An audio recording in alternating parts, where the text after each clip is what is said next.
morning nursery class. Today our subject is English. Alphabet हमारे पास है small l. Alphabetical order में small l का number आता है 12.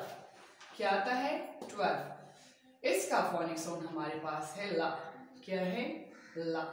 अब ये तमाम चीजें जो है जो ऑब्जेक्ट्स मैंने बनाई हैं phonic sound के साथ पढ़ेंगे. Let's start nursery class.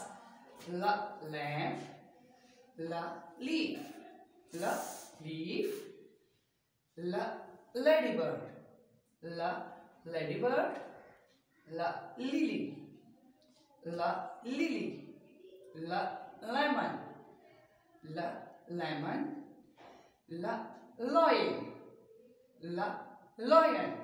Okay class, ये तमाम चीजें हमने पढ़ी हैं. अब मैं आपके साथ डिस्कस करूंगी इनके बारे में.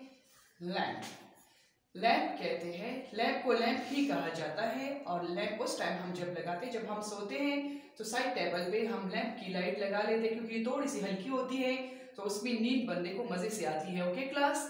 फिर है लीफ. लीफ कहते हैं पत्ते को. तमाम दरख्तों पर पत्ते होते हैं, फूलों के साथ भी पत्ते होते हैं और पत्ते कई किस्म के होते हैं. Okay class. लेडी बर्ड, ये एक किस्म का इंसेक्ट है. ये बहुत ही क्यूट इंसेक्ट है. Okay class. ये ज्यादातर फ्लावर पे बैठता है. Okay class. लिली, जैसे कि आपको मैंने लीफ के बारे में बताया है कि लीफ भी कई किस्म के होते हैं, इस तरह फ्लावर्स भी कई किस्म के होते हैं और हर फ्लावर का अपना अलग अलग नाम है.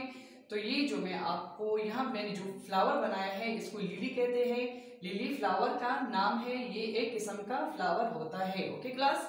लेमन, लेमन फ्रूट और वेजिटेबल दोनों में इस्तेमाल होता है. Okay class. इसका जूस बहुत मजे का होता है. स्पेशली लेमोनेड जब हम पीते हैं गर्मियों में तो ये हमें तरोताज़ा कर देती है. Okay class. लेमन जूस बहुत ही ज़्यादा मज़ेदार होता है समर में. लॉयन, लॉयन को कहते हैं द किंग ऑफ फॉरेस्ट. जंगल का बादशाह कहा जाता है. लॉयन को बब्बर शेर इसको बोलते हैं. ये बहुत ही खतरनाक जानवर है और तमाम जानवरों में सबसे बहादुर जानवर जो है वो शेर है. Okay class. लॉयन कहता है शेर को. ओके क्लास, ये आपने अच्छे से पढ़ना है और पढ़ के आपने मुझे सुनाना है. अल्लाह हाफिज.